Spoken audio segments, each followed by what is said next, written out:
누가복음 22장 24절부터 30절까지 읽겠습니다.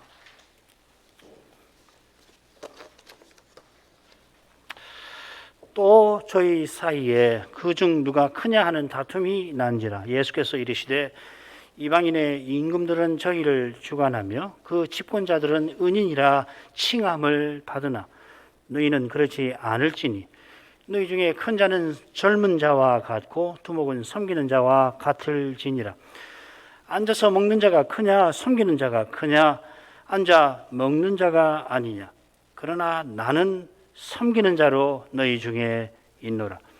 너희는 나의 모든 시험 중에 항상 나와 함께 한 자들인즉 내 아버지께서 나라를 내게 맡기신 것 같이 나도 너희에게 맡겨 너희로 내 나라에서 내 상에서 먹고 마시며 또는 보좌에 앉아 이스라엘 12지파를 다스리게 하려 하노라.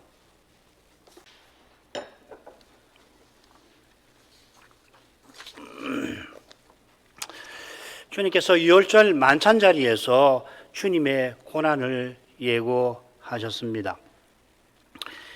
유월절 주례가 주님의 십자가를 가리킵니다. 이사야는 오실 메시아가 도살장에 끌려가는 어린 양같이 자기 영혼을 속건 제물로 드리실 것이다 예언하기도 했습니다. 더욱이 우리 주님께서 불과 몇 달 전에 심지어 선한 목자는 양들을 위하여 목숨을 버린다 하고도 교훈하셨습니다. 불과 이틀 전에도 주님께서 성전에서 가르치실 때에 원수들이 하나님의 아들을 죽일 것이라 예고하셨습니다.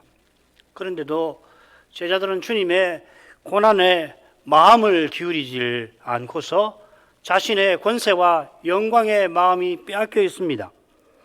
이 부분은 크게 셋으로 나눌 수 있을 것 같아요. 24, 25절 제자들이 누가 크냐고 다투니까 주님께서 세상 임금과 같구나 하고서 책망을 하십니다. 그리고 26절부터 28절까지에서는 제자들이 주님을 본받아 섬겨야 한다. 나는 너희 중에 섬기는 자로 지금 있다 하십니다. 그리고 주님과 함께한 제자들은 장차 하나님 나라를 상속할 것이다. 하나님 나라를 다스릴 것이다 하셨습니다. 그게 29절, 30절. 자, 첫 부분으로 가죠. 또 저희 사이에 그중 누가 크냐 하는 다툼이 난지라. 예수께서 이르시되 이방인의 임금들은 저희를 주관하며 그 집권자들은 은인이라 칭함을 받으나.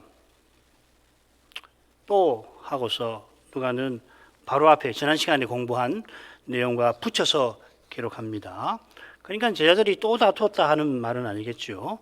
바로 앞에서 제자들이 주님의 경고를 듣고서는 서로 물었다 했죠. 그리고 제자들이 다투었습니다. 자, 그런데 여기 서로 묻다라고 하는 말을 다른 데서 보면 변론한다 하는 뜻이 있어요. 특별히 마가복음에 보면은 변화산 아래에서 9 제자들하고 서기관들이 서로 변론하였다. 다퉜단 말이죠. 그죠? 누가 옳으냐 하고서. 그 말을 여기 써놓았습니다. 그러니까 만찬 자리에서 너희 중에 하나가 나를 팔 거다 하니까 서로 다툰 정도는 아니지만은 나는 배반자가 절대 아니야 하고서 강변했던 것 같습니다. 그처럼 자기를 옳다 하는 그 마음에서 결국 다툼이 일어나고야 만 것이겠죠. 사실 이 마태와 마가복음에 기록되어 있는 이 만찬 순서를 보면은 이 다툼이 이해되는 면이 좀 있습니다. 마태와 마가는 누가와 달리 주님께서 만찬 제정하신 후에 이 유월절의 성취에 관하여 말씀을 하십니다. 주님께서 내 아버지의 나라에서 새 것으로 너희와 함께 마실 것이다 하신 말씀을 들은 제자들이 하나님 나라가 과연 우리 예상대로 곧 나타나는가 보다 하고서 그러면 그 나라에서 누가 높은 자리를 차지할 것인가 다투었을지 모릅니다. 누가가 기록한 대로 주님께서는 그 나라가 당장에 너희들 생각대로 나타나는 것이 아니라 하신 겁니다만은 제자들은 깨닫지를 못해요. 깨닫지 못한 걸까요? 듣지 않는 걸까요? 듣고서 깨닫지 못한 건가? 물론 들었겠죠. 듣지 아니하는 것이거든요. 그 마음이 하나님 나라가 곧 등장할 거라 하는 생각에 갇혀 있으니 틀리지가 않는 것입니다. 얼마나 지독하게 거기에 갇혀 있었는지 주님께서 십자가를 예고하셔도 들을 때는 잠시 아이고 그러면 안 될 텐데 하고는 잊어버렸습니다. 6개월 전쯤이죠. 가이사랴 빌립보에서 예수님께서는 베드로 들어 사탄아 네 뒤로 물러가라 이렇게 어미 꾸짖기도 하셨습니다. 제자들이 유독 미련해서 깨닫지 못한 것보다는 뭐 그런 점도 있겠죠. 십자가가 유독 신비해서 깨닫기 힘든 겁니다. 십자가에 달리신 그리스도는 성신으로 아니냐고는 깨닫을 수 없습니다. 안 돼요. 이건 너무도 우리에겐 당연한 말이었지만 이게 당연해지면 안 됩니다. 그처럼 그리스도와 그분의 십자가를 제대로 깨닫지 못하니까 고린도 지도자들이 다툰 거 아니에요. 주님께서 그들의 다툼이 어떤 것인지를 알리며 책망하십니다. 그들의 다툼은 이방인의 임금들이 이방인을 주관하는 것과 결국 같은 것이다 하시는 겁니다. 제자들이 누가 크냐 다툰 것은 이방인의 임금들이 자기 아래 모든 사람을 자기 마음대로 다스리려고 하는, 주관한다는 말에 그런 뜻이 있거든요. 그런 마음에서 나온 겁니다. 흔히들 국무총리를 만인지상, 1인지하, 만인지상, 한 사람 왕이나 대통령 아래에 있고 그 다음에 나머지 모든 사람 위에 있다고 합니다만은 실은 총리도 임금에게는 자기 아래에 있는 만인 중에 한 사람에 불과한 겁니다. 모든 사람이 자기 하나를 위하여 있는 겁니다. 성경에 이것을 가장 인상적으로 보여주는 인물이 느부갓네살입니다. 그가 두라 평지에서 거대한 금 신상을 만들지 않습니까? 그래 자기 제국 아래 있는 모든 만민에게 그 앞에서 절하라고, 절하지 않으면은 풀물불에 던져서 죽일 것이다 할 때 이런 욕심을 이루려고 한 거죠.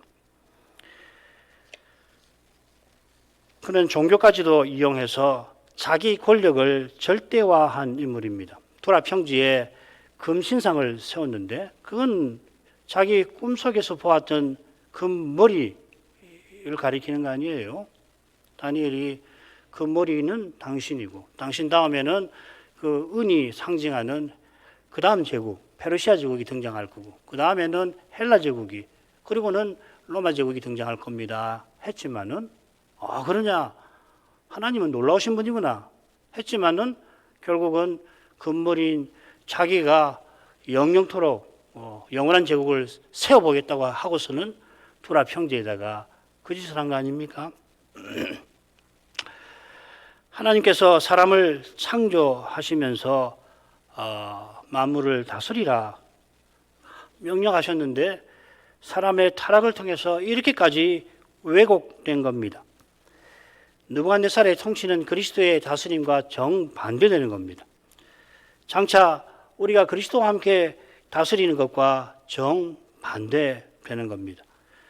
지금 누가 가장 크냐? 결국은 내가 가장 크다고 주장하는 제자들은 십자가의 길을 방해하고 있습니다.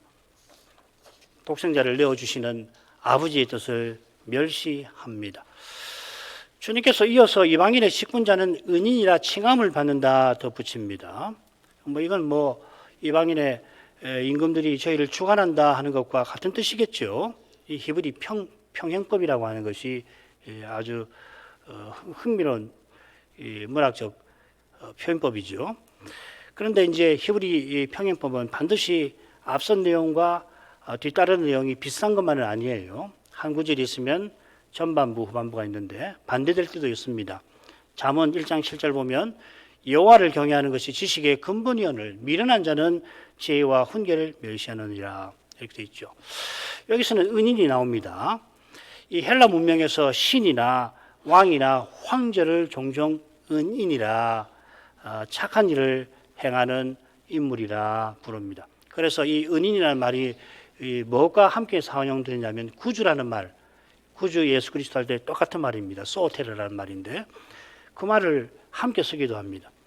여기 중요한 것은 뭐냐면은 집권자는 신하와 백성들 들어 자기를 은인이라 부르게 한다는 그 점의 강조점이, 은인도 그렇지만은 칭함을 받는다고 했지만 칭하도록 하게 한다는 말입니다. 집권자가 나라를 구하고 그 다음에 백성을 돌본 까닭에 백성이 마음에서 우러나서 우리의 은인이십니다 이렇게 부르는 게 아니라 실제로는 백성에게 권세를 부리면서도 그렇게 부르게 만든다 하는 말씀입니다. 권세만 부리는 게 아니라 자기를 칭송하도록 하게 한 것이죠. 자, 그 다음으로 가십시다. 너희는 그렇지 않을지니 너희 중에 큰 자는 젊은 자와 같고 두목은 섬기는 자와 같을지니라. 앉아서 먹는 자가 크냐 섬기는 자가 크냐, 앉아 먹는 자가 아니냐. 그러나 나는 섬기는 자로 너희 중에 있노라. 너희는 나의 모든 시험 중에 항상 나와 함께 한 자인즉. 주님께서 이 구절 가운데서 자기가 섬기는 자라 모범을 보이시면서 내가 지금 너희 중에 섬기는 자로 있지 않느냐 이 말씀이죠. 내가 지금 너희 중에 섬기는 자로 있다 하시면서 제자들들어 나를 본받으라 하시는 것입니다. 이를 위해서 주님께서는 그들들어 함께 있도록 하셨지요. 모든 시험에, 주님의 시험에 그들이 함께 있도록 했다 하셨습니다. 줄거리는 이렇습니다. 예수님께서 참으로 너희는 하고서 제자들은 그렇지 않다 하십니다. 않을지니 했는데 이어지는 같을지니라와 같게 명령형으로 새겼습니다마는 처음에는 그냥 너희 중에는 그렇지 않다 하십니다. 그렇지 않으니까 그렇게 섬기는 자가 되어라 그렇게 명령하시는 거죠. 그렇지 않다는 것은 이방인의 직분자와 같이 않다 하는 뜻입니다. 이 단락 끝에 보면은 제자들이 보좌에 앉을 것을, 영원한 제국을 다스리게 될 것을 말씀하십니다마는 하나님 나라의 보좌는 세상 나라의 권자와 다릅니다. 제자들이 장차는 그리스도처럼 다스릴 겁니다. 사도만 아니라 우리 모두가 그럴 겁니다. 우리 각자가 하나님의 아들들로서 아버지의 나라를 상속하게 하실 것입니다. 이 세상 나라는 한 사람만 상속해야 뒤탈이 없습니다만은 하나님 나라는 우리 모두가 상속하는데 후복이 영원토록 이어집니다. 희한한 나라예요. 그 이유가 어디 있습니까? 그리스도의 십자가와 부활에 있는 겁니다. 삼위 하나님의 사랑에 있는 것이에요. 그리스도께서 십자가에서 죄의 책임을 짊어지시고 부활하셔서 죄의 권세를 물리치고 계셔서 그런 것입니다. 하나님 나라는 성신 안에서 첫째로 의입니다. 그 나라는 의의 나라입니다. 하나님이 율법으로 세우신 언약의 정신이 이루어지는 나라입니다. 그 정신이 뭔가 그 언약을 주신, 언약하신 영원하신 삼위의 관계와 사귐에서 잘 드러납니다. 성경이 삼위의 관계와 사귐을 우리에게 증언하지 않습니까? 증거하지 않습니까? 삼위는 자존자이시죠. 하나님은 홀로 계십니다. 나는 스스로 있는 자다. 그런데 기꺼이 삼위 안에서는 서로 의존하십니다. 기꺼이. 가장 높으신 하나님께서 서로 높이십니다. 가장 높으신 하나님이 서로 높이시니 더없이 높아지시는 거죠.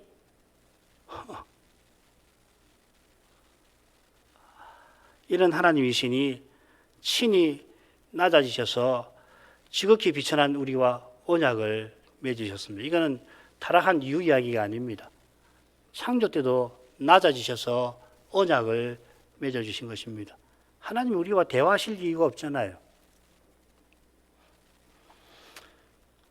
이 집에 요즘에 그 애완견들 많이 키우시는데 그 애완견에게 막 말을 걸어요.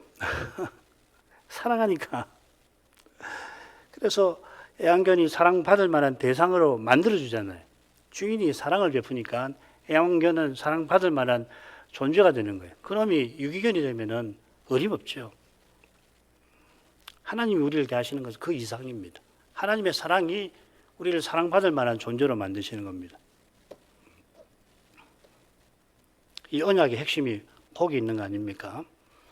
이는 우리도 서로 섬기게 하시는 것입니다. 서로 섬길 수 있도록 하나님께서는 심지어 사람이 되어주셨습니다. 타락 후에. 그래서 너희 중에 큰 자는 젊은 자와 같고 두목은 섬기는 자와 같을지니라 명령하십니다.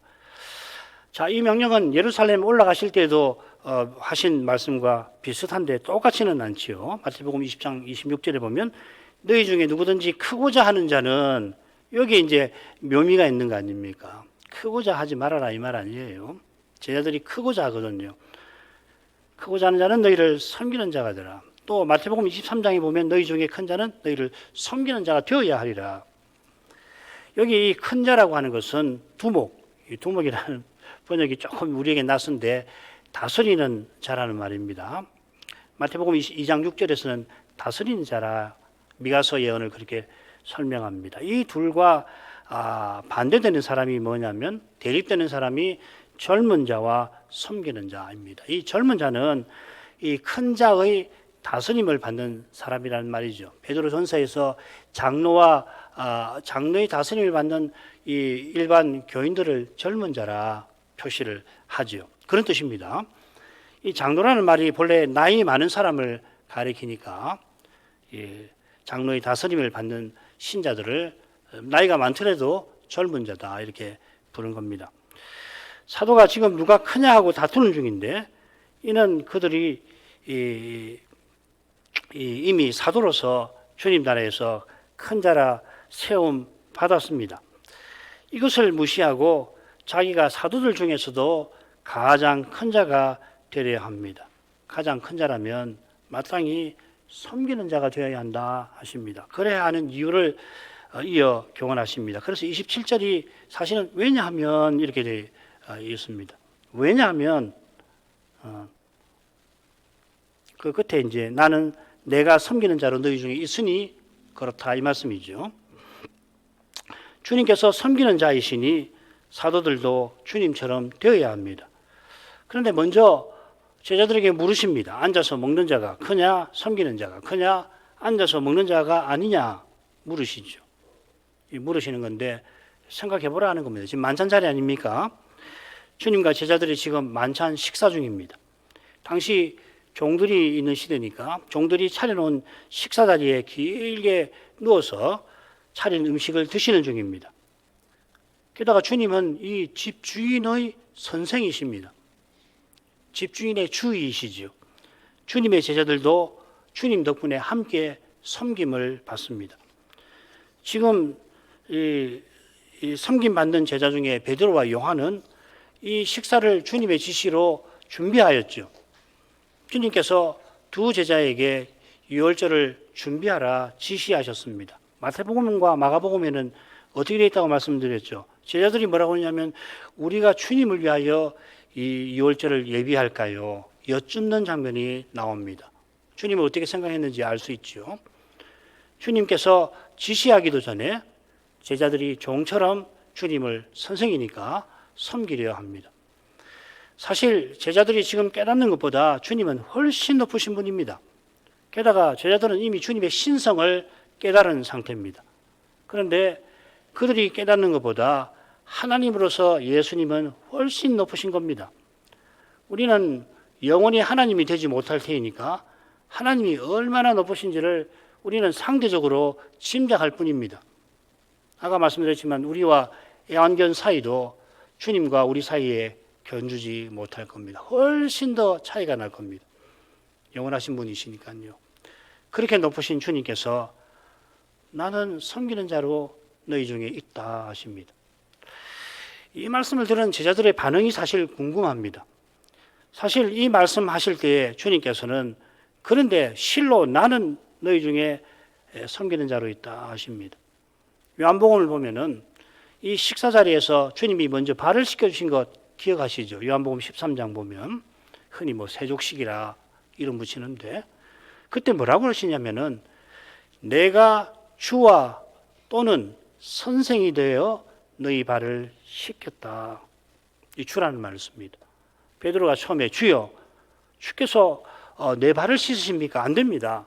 이럴 수 없습니다. 했는데 주님께서 제자들의 발을 씻기신 것은 제자들이 생각하는 종보다 훨씬 낮아져서 행하실 그 일과 관계되었습니다. 그게 십자가에서 자기 목숨을 대성물로 주시는 겁니다. 마태복음 20장 28절 바로 그걸 들어서 인자는 섬김 받으러 온 것이 아니라 섬기려 하고 자기 목숨을 많은 사람을 위한 대성물로 주려 합니다. 그걸 섬기는 일이라고 하셨습니다. 십자가에서만 섬기시는 것이 아니라 말씀하시는 지금 내가 섬기는 자로 있다 지금 말씀하시는 거죠. 자, 그러면 주님의 어떤 행동이 섬기는 자로서의 행동인가? 이걸 생각해 볼 수가 있겠죠. 그죠? 누가복음이 좋은 힌트를 줘요. 누가복음 만찬 제장하실 때 말씀이 19절 20절에 나오고 앞에 만찬 6절 성취에 관한 말씀이 나오죠. 거기 17절에 보면 잔을 받으사 이렇게 되어 있습니다. 그리고 살해하시고 이것을 갖다가 너희들끼리 나누라 이렇게 되어 있습니다. 그런데 성찬을 제장하실 때는 이 중요한 살해하시고를 빼고서는 낱말들이 반대로 쓰여요. 주님이 떡을 가지시고 물론 살해하시고는 똑같습니다. 떼어 저희에게 주십니다. 요점은 뭐냐면 17절의 행위하고 19절의 행위가 서로 상반된다는 거예요. 하나가 주인의 행위면 하나가 종의 행위라고 하는 겁니다. 여러분 생각에 어떠십니까? 뭐가 종의 행위이겠습니까? 상당히 어려운 주제예요. 제가 완료를 못하고 계속해서 생각했는데 요점만 말씀드리죠. 만찬 제정하실 때 종처럼 그 제정을 하셨다. 이게 제 결론입니다. 그러나 이게 중요한 것이 아니라 명백하고 또 중요한 것은 뭐냐면 지금 주님께서 섬기는 자로서 제자들 중에 계신다 하셨습니다.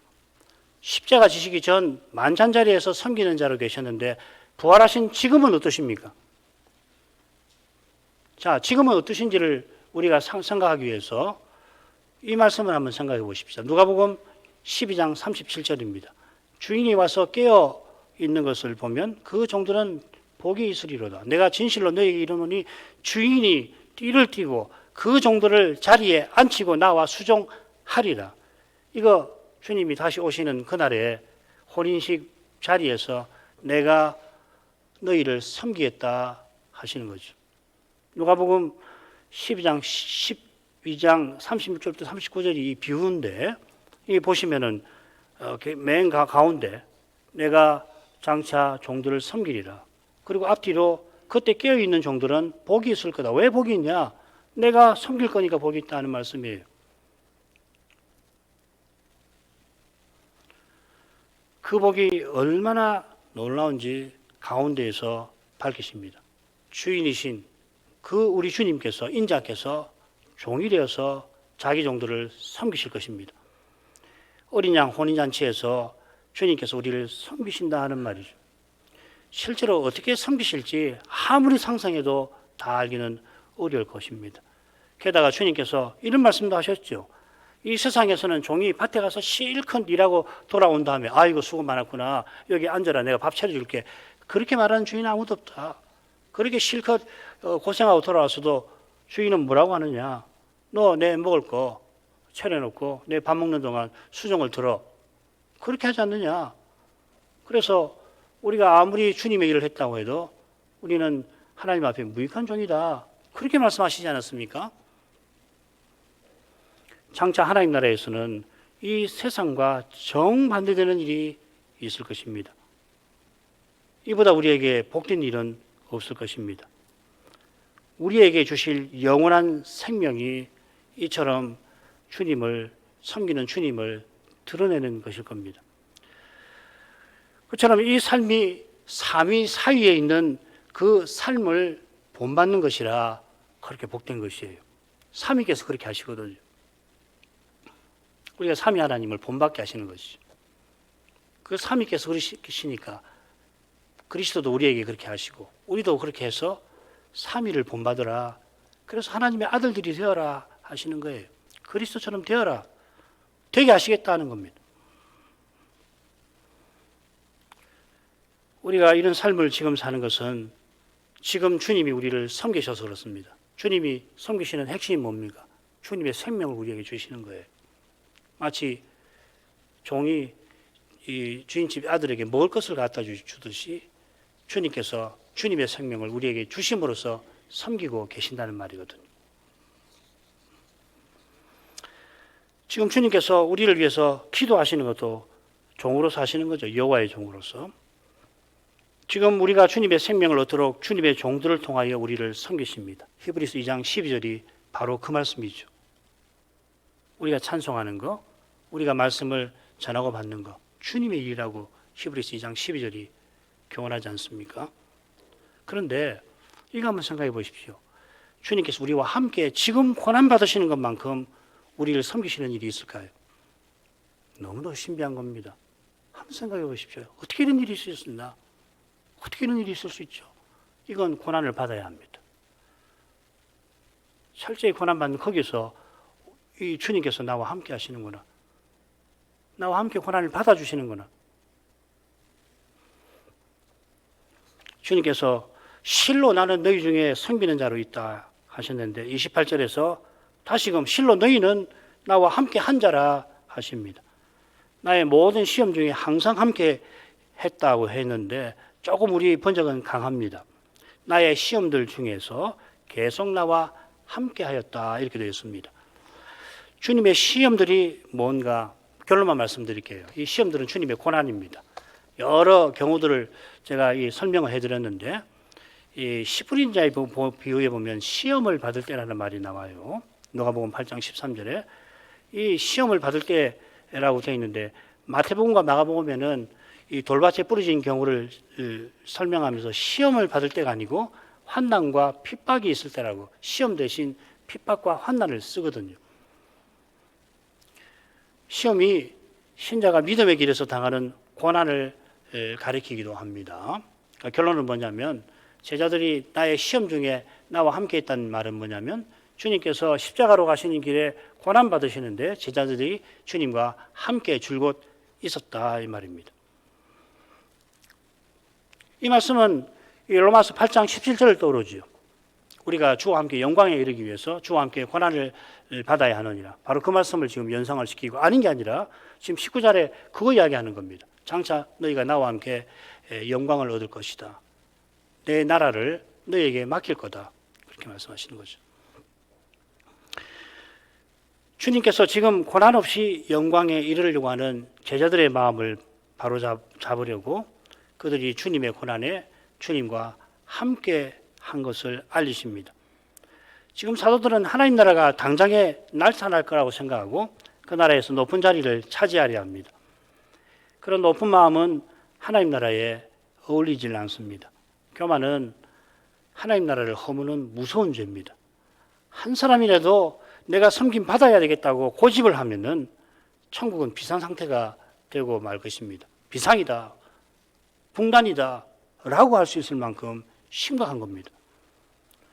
지금 여기서 천국을 맛보기 힘든 이유 중에 가장 중요한 것이 이걸 겁니다. 바울 사도가 자기를 만물에 찢기로 낮추는 것은 자기가 주님과 함께 고난 받는 것과 붙어 있죠. 자기가 남보다 뛰어나고 남보다 못하지 않다고 여기는 사람은 주님을 인해서 고난 받지 않습니다. 고난이 올 수가 없어요. 지지 않으려고 하는데 남보다 나아야 되는데 어떻게 고난을 받고 견딥니까? 고난 되기가 전에 고난이 될 수가 없어요.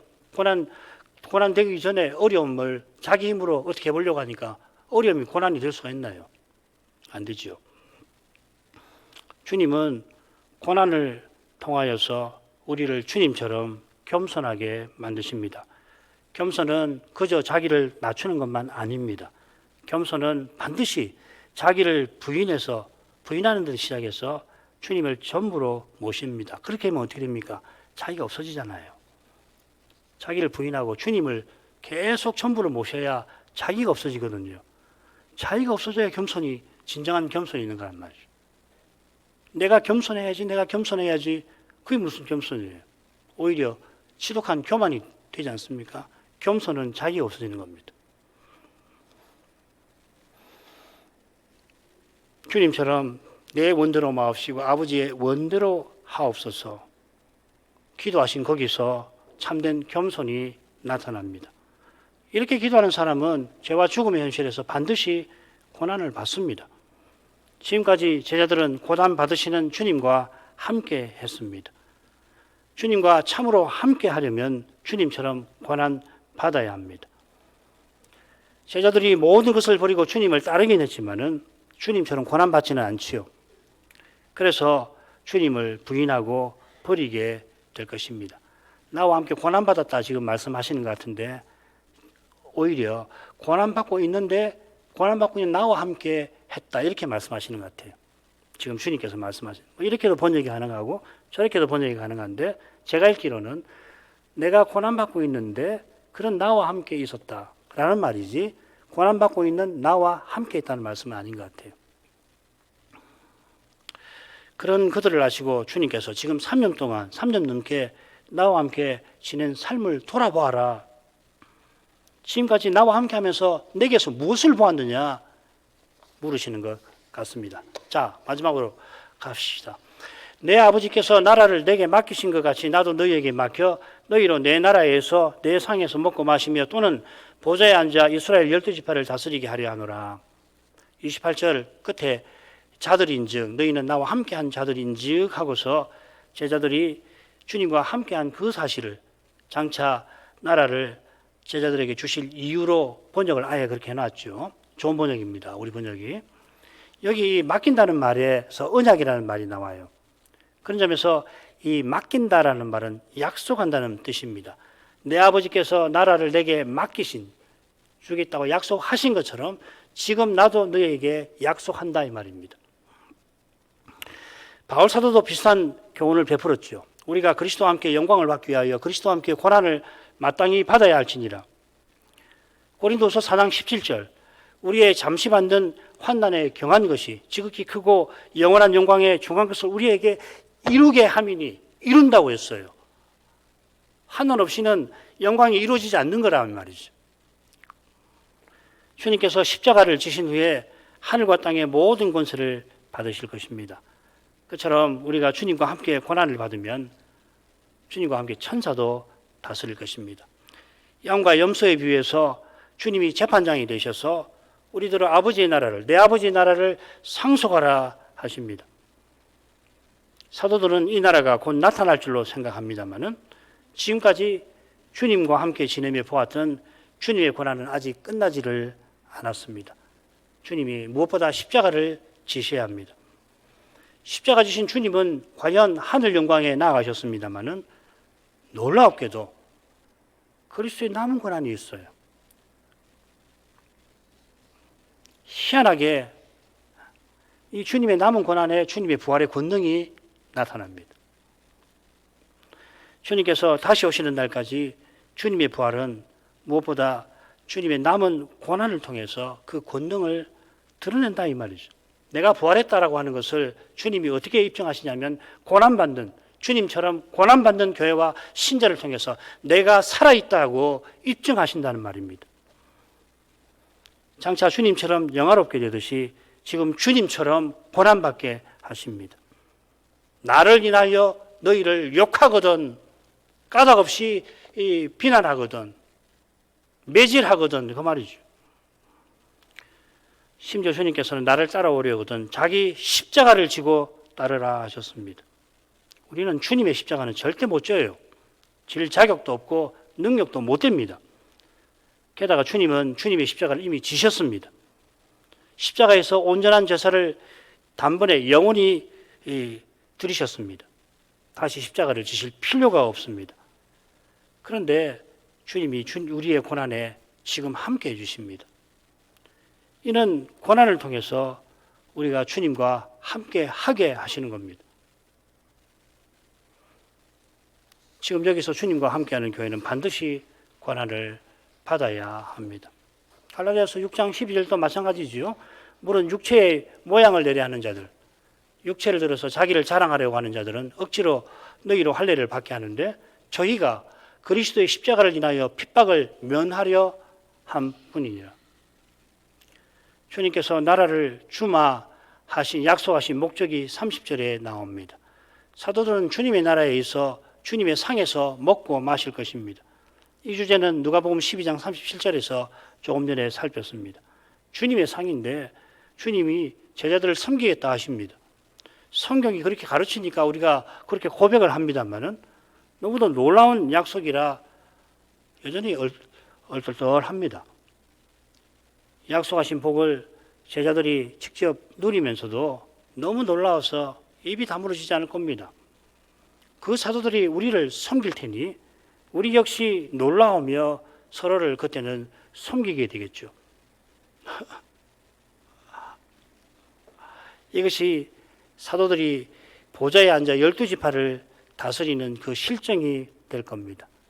우리가 주님처럼 서로 섬기는 거기서 그리스도의 영광이 새하늘과 새 땅을 가득 채울 겁니다. 온 세상에 새하늘과 새 땅에 그리스도가 가득할 거예요. 우리를 통해서. 그 영광이 바로 삼위의 사귐에서 비치는 그 영광입니다. 고린도 전서 2장 7절은 그런 점에서 의미가 있죠. 우리의 영광을 위하사 그리스도를 비밀로 세우셨다. 우리의 영광을 위해서. 부활하신 주님께서 지금 이런 나라를 세우고 계십니다. 신비한 나라죠. 믿음의 눈만 그 나라를 봅니다. 보기도 하고 맛봅니다. 이만큼 하십시다. 자비하신 아버지 주님께서 십자가로 나가신 그 길을 누가복음에서 살피게 하셔서 감사드립니다. 하나님 말씀을 떠나서 그리스도의 고난을 헤아릴 길이 없습니다. 그 거룩한 사랑의 빛이 아니고는 죄와 죽음의 현실을 마주할 엄두가 나지 않을 만큼 죄는 잔인하고 죽음은 고통스럽습니다. 주님께서 친히 십자가로 나가신 것을 유월절 만찬 자리에서도 발견합니다.